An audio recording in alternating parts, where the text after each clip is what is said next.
नमस्ते दोस्तों। आज की कहानी का नाम है व्यर्थ का झगड़ा। बहुत समय पहले की बात है। एक गांव में 4 मित्र रहते थे। वे सभी मिलजुल कर रहते थे और एक दूसरे की मदद करते थे। एक दिन वे चारों गांव से बाहर जंगल की ओर घूमने गए। जंगल में घूमते घूमते वे एक विशाल हाथी के पास पहुंचे। यह हाथी बड़ा शांत था और पेड़ के नीचे आराम कर रहा था। चारों मित्रों ने पहले कभी हाथी नहीं देखा था, इसीलिए वे जानना चाहते थे कि हाथी कैसा होता है। चूंकि हाथी बहुत बड़ा था और वहां अंधेरा भी था, इसीलिए उन्होंने सोचा कि वे हाथी को छूकर उसकी बनावट का अनुमान लगाएंगे। चारों मित्र अलग अलग दिशाओं से हाथी के पास गए और उसे छूने लगे।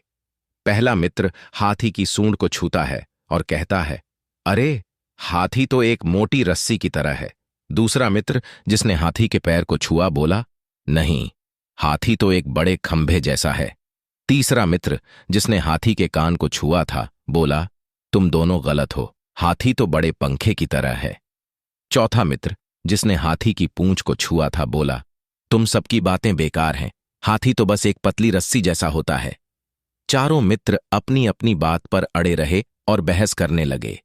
उनमें से कोई भी एक दूसरे की बात को मानने को तैयार नहीं था। उनकी बहस धीरे धीरे बढ़ती गई और वे आपस में झगड़ने लगे। वहां से गुजर रहे एक बुजुर्ग ने यह झगड़ा देखा और रुक गए। उन्होंने चारों को शांत किया और पूछा कि वे किस बात पर झगड़ रहे हैं। जब चारों ने अपनी अपनी बात बताई तो बुजुर्ग हंसते हुए बोले, तुम सब ने हाथी का सिर्फ एक हिस्सा छुआ है और उसी के आधार पर पूरी सच्चाई समझने की कोशिश कर रहे हो। लेकिन सच्चाई यह है कि हाथी उन सभी चीजों से मिलकर बना है जिनका तुमने अनुभव किया है। सूंड, पैर, कान और पूंछ, ये सब मिलकर ही हाथी को बनाते हैं। बुजुर्ग की बात सुनकर चारों मित्र को अपनी गलती का एहसास हुआ। वे समझ गए कि उन्होंने बिना पूरी सच्चाई जाने ही एक दूसरे से झगड़ा किया। उन्होंने एक दूसरे से माफी मांगी और फिर से हंसते हुए एक साथ घर लौट आए। इस कहानी से यह सीख मिलती है कि बिना पूरी जानकारी के किसी भी विषय पर झगड़ा करना व्यर्थ है।